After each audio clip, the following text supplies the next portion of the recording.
Yo, my name is Taylor Martin. I'm here with the bar guy. All hail Danny Myers right now. He's really just the face, I say, of AHAT in general. And man, he's just really doing a lot of great things. Man, how you doing today? I'm chilling, brother. How you doing? I'm feeling good, man. I'm feeling excited, man. Just really sipping some water, man, and just excited for some things coming up. You excited for that event tomorrow? Yeah, I'm definitely excited. A lot of dope up-and-comers are going to be on the PGs on Friday, and then there's going to be the main events on Saturday. So I'm definitely looking forward to my battle with Danger Zone because he's been on a crazy streak, and I've been on a crazy streak. So fans get to see what happened when two guys that are in full stride collide. You feel me? Yeah, definitely, man. I've been meaning to get you on the phone. I know you're a busy guy, man. But I really respect what you do, man, and you being a father, man. I just really try to reach out for people who, are doing things that I want to do one day, man. So I just want to, first off, just say I appreciate what you do, man. Oh, man, I appreciate you, man. I really do this for the fans. This ain't for me. You know what I mean? It's really just for the fans that like old school hip-hop lyricism. Yeah, definitely, man. Definitely. So, where did you come from? Where were you born at? I was born in L.A., South Central. Born and raised there. When I turned 20, I moved to New York just so I could battle. I moved to New York. Damn, I didn't know that. Yeah, I moved to New York in 2000. So I've been around. I moved to Atlanta, Miami, Detroit, Indiana. Oh, damn. But yeah, now I stay in Vegas. Word. Okay, that's what's up. I think I knew you were from L.A. I've been to L.A. before. That's where I met my wife. Have you ever heard of a church called Victory Outreach? Yeah, definitely. Really? Yeah, like I said, that's where I'm from. That's my home. Like I know all the spots in LA, man. Fuck yeah, that's tight, bro. That's tight, man. So, how'd you get into hip hop and battling? I mean, I was always interested in battle rap since I was young, but to actually get into battle leagues, that wasn't until 2013 when I tried out for AHAT tryout. I was, prior to that, I was already battling on the street corners. That's why I was moving so much. I was going wherever the dope competition was at. Mm-hmm. So, but that was old school, street corner style, meet up on the street or at a park or wherever. Fuck yeah. But to do it on YouTube, it was until I got on AHAT, and that's when a friend, told me yo, they got a league out here in Vegas called AHAT. I think you'll do good. So I went to a tryout, and ever since then, I've just been on, Now, when somebody thinks AHAT, man, they think Danny Myers. That's how, at least how I see it. Well, shout to the ones that paved the way for me, which was Nose and Fat and Donnie Menace and Kid Domes, Artisan, all those guys. Rest in peace, Fresh Ave. OD, Omar Davis, he's the CEO of AHAT. He's the one who gave me a shot. And yeah, obviously, after a few years, he gave me the title of Las Vegas president of AHAT division. So I'm the current Las Vegas president. That's what's up. Just like everybody else has to handle everything in life, and down to their career, how would you say that, what would you say that keeps you going? Why do you battle rap? It's, you know what? Damn, that's a good question. Nobody ever asked me that, but you probably ask yourself that a lot. You probably, you know what I'm saying, to keep yourself going and shit. Yeah, right. But to answer the question, I would say just so I could be the best, or at least mention with the greats. So when you mention Murder Mook and Loaded Lux, you can mention Danny Myers along with them. So you appreciate and legitimately mention me with them. Yeah, so you appreciate the lyricism and the cleverness and intelligence that you can put in rhymes and shit, right? Yeah, man. Obviously, I could tell by the way you write, Right, you're right. I just want to be better than Cause I'm older, you know what I'm saying? I'm 35, so I come from an age where it was Big Pun and Cannabis and Rakim and yeah, you're still young. Yeah, you're still younger than Eminem, though. And think about it, 2 Chainz. Right. 2 Chainz got his major. He been spinning for a while. He was with DTP, remember? And he didn't. I know he's a common example that people say, but he didn't really get his major shine till he became older. So But that's true, and that's kind of same thing happening for me. But But to tell people, it definitely is not an overnight process. I've been doing this over 20 years. Like people are just now catching on to me. But I just want to be the best at it, So that's why I go crazy every round, every bar. Fuck yeah, bro.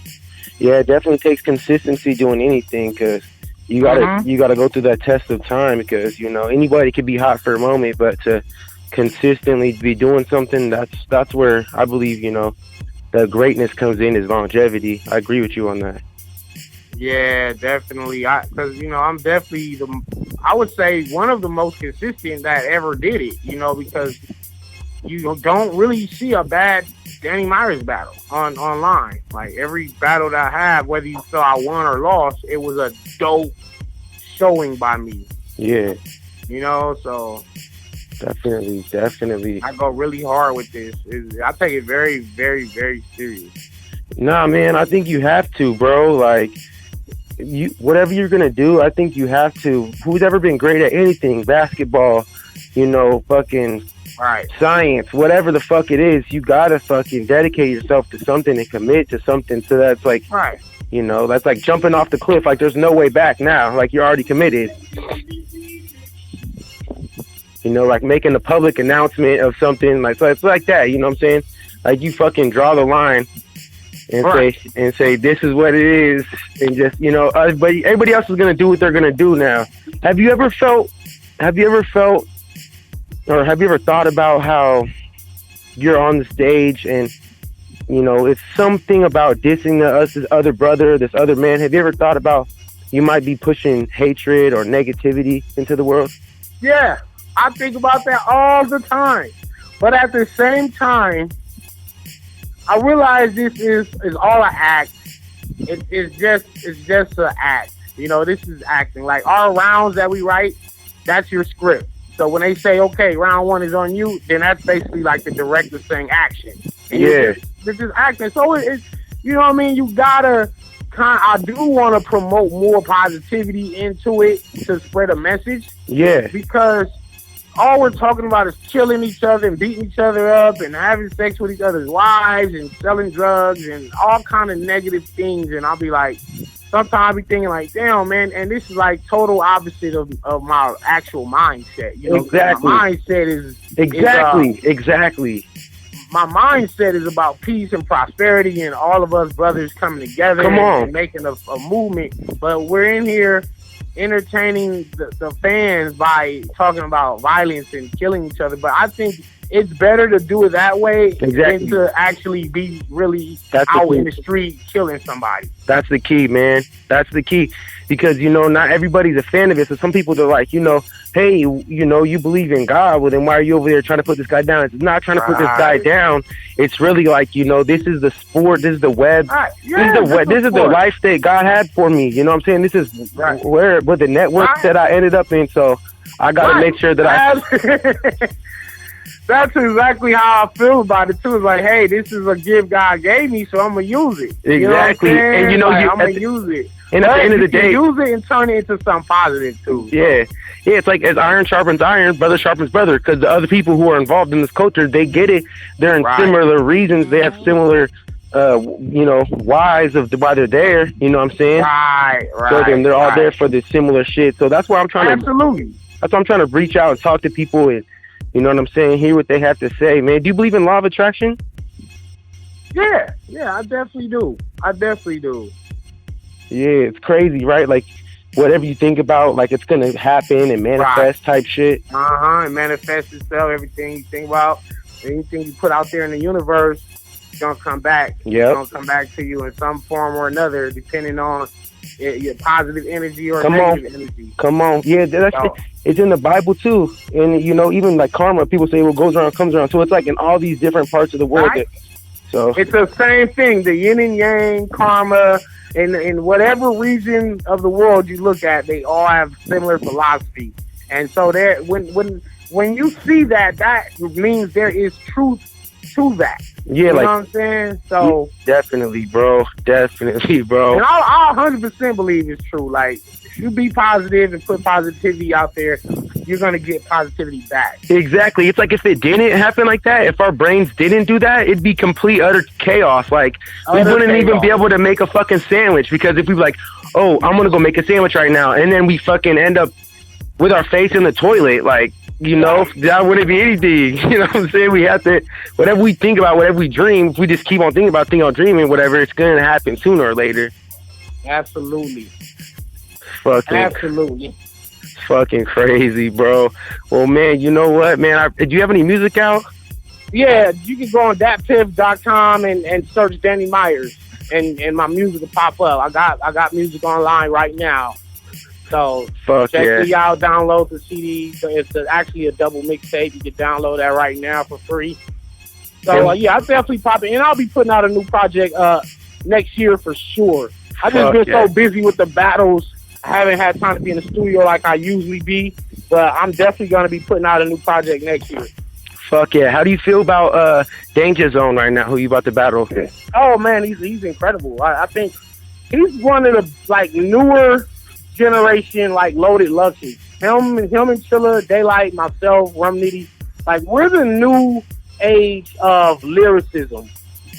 And as far as battle rap goes, because when it first started, I thought Lux was like the king of bars. Yeah. And lately, you seeing guys like Danger Zone and Chilla putting on crazy bar fests and saying the most crazy, outlandish things. And he's definitely a dangerous opponent for anybody to stand in front of. Because if you're not careful, he's going to destroy you. You know, but me, I just feel like my mindset is I'm better than him. I'm better than all these guys. Bar guy. Right, the bar guy. I'm the bar guy for a reason. I don't fear none of these guys. So, hey, and that's actually in the Bible. I mean, Psalms 82:6 in the Bible says, you are a God, and it's lowercase g, though, obviously, but it's saying, like, you're a son of God. It's saying, so, you know what I'm saying? At first, somebody might think that's blasphemy, but at the end of the day, it's not, because God will blaspheme me, you know what I'm saying? Right. So, this Saturday, it's going down. Danny Myers versus Danger Zone, and I believe we're going to get a battle rap classic, because usually you don't get too many back and forth bar fests, like how me and Rum Nitty was, or how Chilla Jones versus Daylight was, like where every round both guys are just coming with it 100%, and it's so hard to pick a winner. Fuck yeah. So you don't really get those type of battles. You get those once every blue moon, and I think me and Danger definitely had a potential to bring one of those type of battles back to the culture. So we're going to do that for the fans on Saturday. But I'm going to be victorious. So come on, say that. Amen. Hey, how was that T-Rex shit, though, man? Some people, I heard all different things about the fucking 12 racks. Did you really give him 12 racks? Yeah, Rex got the 12 racks. It was really for the fans. I gave him the money for the fans. Yeah, you're investing in yourself. Yeah, they wanted to see the battle. Exactly. Now that makes perfect sense. URL was gonna book it, and then I stopped dealing with URL because I didn't sign a contract with them, and so I said I'll make the battle happen still out of my pocket. And Saturday, Rex put on a pretty decent show. Like, he had a dope first round, an okay second. His third was very subpar. And I was consistent for all 3 rounds, and it just... I'm hearing you 3-0. I'm hearing Yeah, definitely. So, I mean, some people might want to debate and give him the first round and say I won 2-1. But either way, 3-0, 2-1, I definitely won the battle clearly. Fuck yeah, dude. Without a debate. But I personally say it was a 3-0 for sure. Fuck yeah, bro. I mean, bar for bar, it was not a comparison. How were you feeling when... So how did this shit go down? I know you probably told this story 1 billion and 1 times, but If you don't, like, you can even say the paraphrase version. Like, how the fuck did this shit go down? You mean on Saturday, the actual battle? I'm talking about, like, with the 12 racks. Like, how did you give it to him? How did you Oh, disappear? that's it. Oh man. Let me see. Me and Rex, well, we got onto a phone. We were on the phone arguing with each other, and Rex was kind of like, "Hey, you first of all, you can't even afford me, and all this stupid thing." And I was like, "You don't know what I can afford, so you can cut that out right now." Yeah. So I said, let's just get off the radio because we were live on the radio arguing. I said, look, just call me on my personal line and call me like a man, and let's work out the details and how we can make this happen. So Yeah. he tried to get like 15,000 or something. He wanted like 5,000 for a round, and this was around the time. This was around the time he was doing the Total Slaughter tournament, and he won the Total Slaughter. Like he ran through the house, like he beat all those guys on that TV show. And you know what's so crazy? I don't even remember him being on that show, but I think I seen every episode. That's how that's how unmemorable it was. I mean, I'm not even throwing shade. I'm just saying. Well, yeah, he needs to step his memorability levels up. 1 round, 90-second battles. I mean, I remember seeing Disaster singing on there. Right. And then let me see what else happened. Okay, so this was before the Charlie Clips battle, because before Charlie Clips battle, like Rex stock was pretty up there. You know, he's pretty high, and so I just said, hey, I'll go to the bank and deposit the money into your account, and that's how that all happened. He got the money. We set the battle up, and it finally got a date for, I believe, was that March 14th or something in Milwaukee on Black Ice Cartel. Word. And everybody's there. I'm there. Rex doesn't. So you paid for your own flight over there, or what? No, Black Ice got me a flight in a room. That's what's John up. Doe and his sister Black Ice got me over there. Food or any pot or any drinks? No, yeah, they took care of me as far as like food and the hospitality and all that stuff. Okay. Just making sure you weren't even some more money. You know what I mean? Right. Yeah, I definitely could not come out of pocket another $1 for that battle. Believe me. Exactly. So I get there, I get a phone call, and for whatever reason, they said he was locked up. Some people dispute that. Some say he was lying. We'll never know the truth. I don't even care at this point. He was imagining himself behind those Bar God bars. That's what it was. He was in a mental jail. He couldn't find himself how to get free. He was in a mental jail. He was like, yo, I'm not finna stand in front of this nigga right now, and I know my bars ain't ready yet. So, he didn't show up, and that just made more controversy. Now people started saying, yo, Rex got paid and didn't even do the battle. Like, he basically robbed Danny. Yeah. Like, he robbed Danny, made Danny look like a punk. So, but that wasn't the case. It wasn't the case. Because if that was the case, Rex would have said, yo, I got the money and I'm not doing the battle. He going to have to see me whenever he see me. Yeah. That's when I've been robbed. You know what I'm saying? But Rex was more so just trying to buy himself some more time to get prepared for the battle. And apparently, all that time still didn't change the outcome. You know what I'm saying? All the time he postponed it, it still didn't work. Like, you still lost 3-0. Like, you postponed the battle damn near a year, and you still couldn't even win a round. Yeah. So you might as well just did it when we were supposed to do it. But change something up. He needs to change something up in his routine or something. Right. He's got to sit down and reinvent himself, or just kind of like just fade away from battle rap. Like, I don't think Rex can compete lyrically with this new age of rappers. Like, you got to keep in mind, Rex been doing this for like 16 years. Yeah. Like, he's put on classics and he's battled all the great legends. So there's really nothing left for him to prove. Like, this is a time when you just say, you know what, I'm going to leave the game. Yeah, it's on him. I mean? Yeah, I don't know what he wants to do in life, you know what I'm saying? Right. What else do you want out of this? Other than, if you just want to continue to do it to get money and get checks, then that's one thing. But you also got to be thinking about your legacy. Yeah. Like, you're always going to be a legend, regardless. You can lose your next 30 battles in a row, you're still a legend. But you don't want to go out like this. Like, you don't want to be like, like Jordan on the Wizards or some shit like that. Like, you're just a shell of your former greatness. You're not the same. So it's kind of like, just chill out. Like he could go into either commentating battles or writing about battles or coaching battlers or opening up a battle league. There's plenty other ways he could get money out of battle rap other than him battling himself.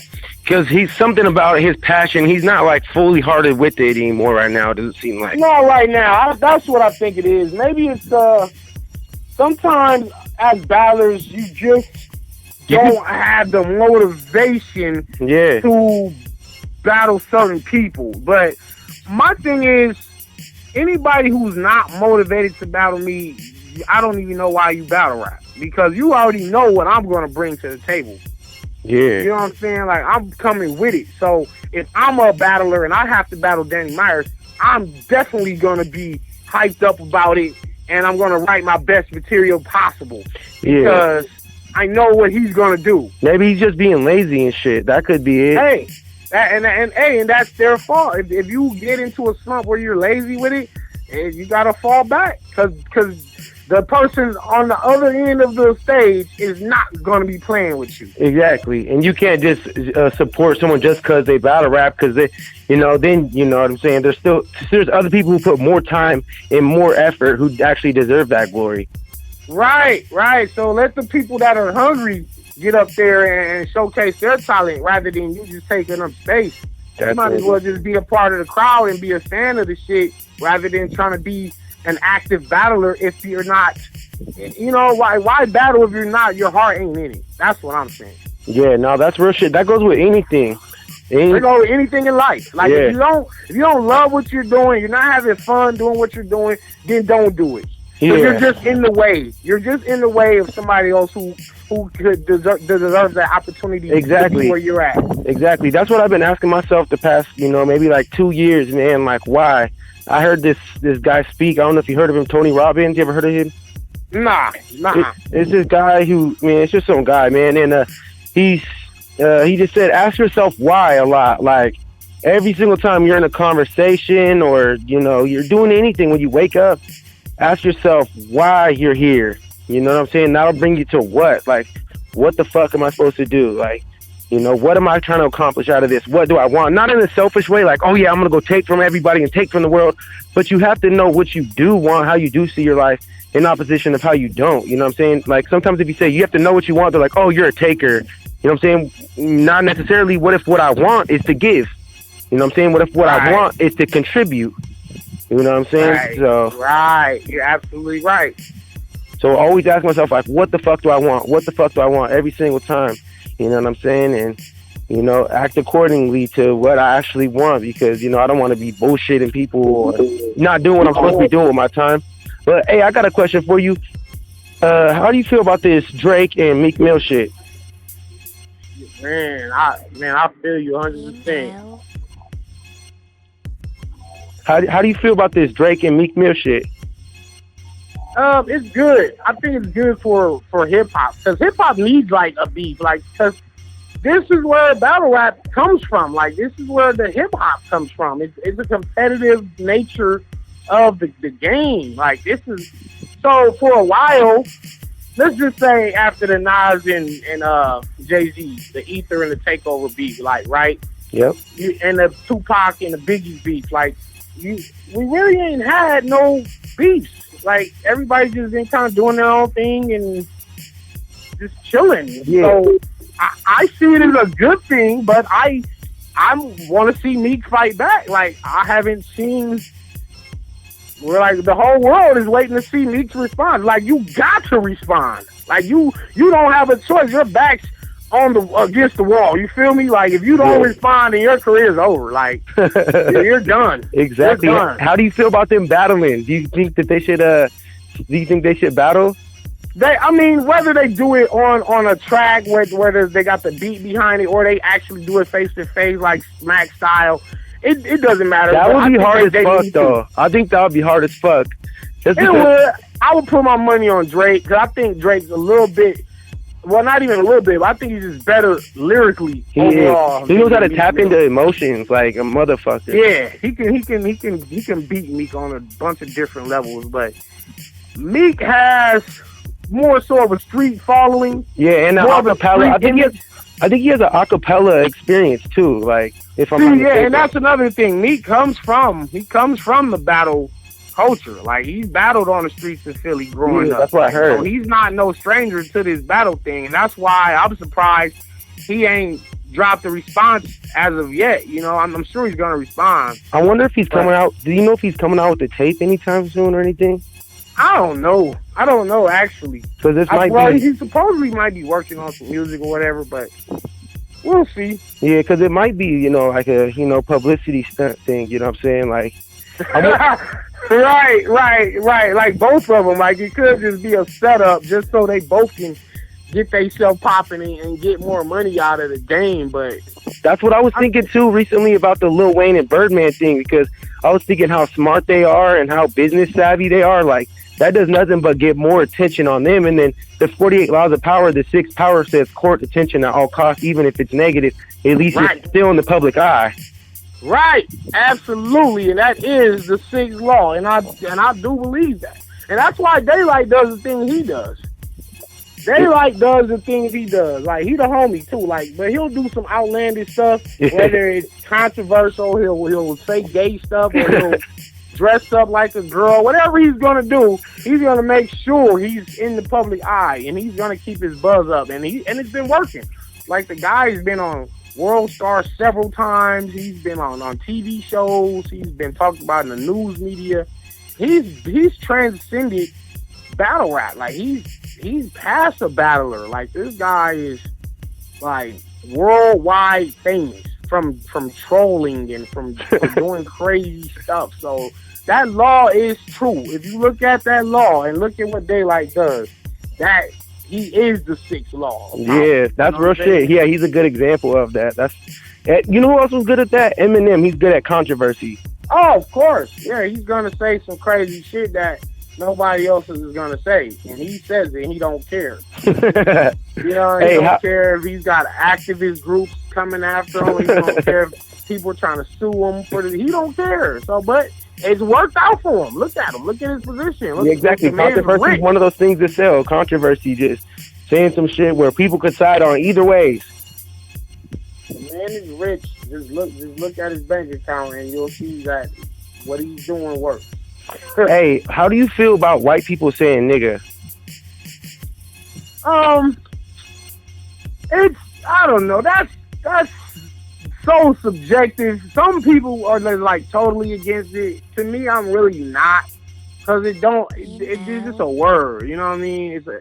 I know the whole racism thing and the slave thing, but there are some white people that just really grew up with all black friends in poor ghetto neighborhood, poor economic conditions, and they are damn near black just because their race is white.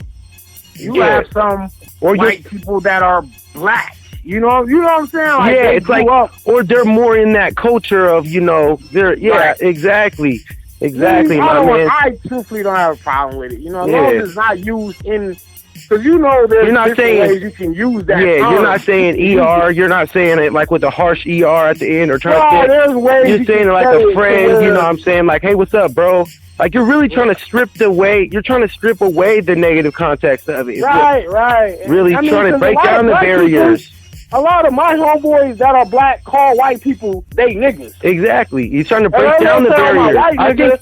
Every time my white nigga. Yeah. You feel me? Exactly. I've been with, you know, every kind of race growing up. My sisters are black. I grew up around Asian, Mexican neighborhoods. At the end of the day, bro, it's like we're all like the color of our skin, it's because of where our ancestors were to the sun compared to where the sun. And same thing with our facial features. It's comparison to where our ancestors were to the sun. So, you know, it's like people, they choose what they're going to be. Like, you're not destined to, you know, some type of cultural boundary or nothing. You are who you choose to be. So, you know, that's why they should be judged on their actions and characters, not to judge the skin, but it's to say, what's up, my nigga? It's going to break down, you know, the division, you know what I'm saying? Make us feel like one again. Absolutely. Hell yeah. Hey, do you smoke weed, Danny Myers? Nah, I don't smoke. I've smoked weed before, but like I don't smoke. I'm not like a weed smoker actually. Hey, that's fucking crazy. You know, Conceited, Daylight, they don't smoke. Yeah, I know a few ballers that don't really smoke. I don't smoke at all. It's crazy because sometimes you have things that you're so accustomed to, you think everybody sees it the same way you do. When some people, they just it's like to each his own. It's crazy how much we could be so similar but so different. Right. So do you drink? Yeah, I drink every now and then. I'll drink Hennessy, vodka, whatever. But I don't drink drunk. Like I don't drink and get fucked up. You want to enhance like your life, right? You try to use it to enhance your life. I just drink to get buzzed and just be chilling with the wife or something like that. Yeah. Word. So do you exercise? Yeah, I exercise, push-ups, pull-ups. I need to get back to jogging though. Yeah, well, because it's all relative, and everything, it's all connected. You're gonna be better, like moods, more creativity. The more in shape you are, because your whole body, your brain's gonna run smoother, get more oxygen to your blood, everything. Right, absolutely. I definitely need to get back to exercising, but I'll stay healthy. Nice. Like, I've been healthy, like really my whole life. That's what's up. Yeah, I'm trying to get more into exercising. I don't know if you ever heard of this. It's kind of weird, but I overeat sometimes, man. I don't know if it has to do with the pot, but sometimes like I'll just be, riding and shit and just eating a lot, bro. So I'm definitely trying to watch my health, man, because 2 years ago I saw that the things I was eating was affecting my energy and my moods. And so, eating. Right. Yeah, you definitely got to be careful of what you put into your body. Yeah, if you eat like hella breads, I realized, and I saw videos and I found out from people such as Joe Rogan, who's coming out with this truth, is it turns your blood into an acidic state where cancer happens and you get sick, bro. So you got to eat fruits. You got to eat fruits and veggies. What's your diet like, if you don't mind me asking? I eat chicken, grilled food. I try not to eat really fried food. I'll eat vegetables, spaghetti, pastas. Just basically everything. I'm trying not to eat pork no more, really. I still be eating pork still, but I'm trying to stop. But I mainly eat like turkey and chicken. Word, that's what's up. So you eat fruits and vegetables, you say, though, too? Definitely. That's what's up, man, because there's so much good shit in there, man. Keep on eating that. I'm trying to, you heard of Joe Rogan? Yeah. Yeah, do you like Joe Rogan at all?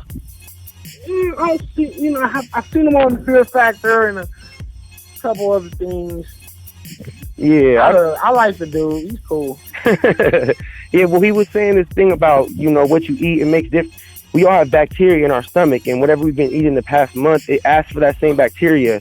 So I've been trying to, ever since I found out that fruits and veggies are so good, I'm trying to, get my body full of fruits and veggies so it keeps on asking for more of that. But, I grew up eating like a bunch of junk and shit with no nutritional value. So, my body, still kind of addicted to that. So, I'm just trying to break away, slowly eat greens, take vitamins. I eat coconut oil, yogurts. It gets good bacteria in your stomach. Do you take any vitamins or minerals?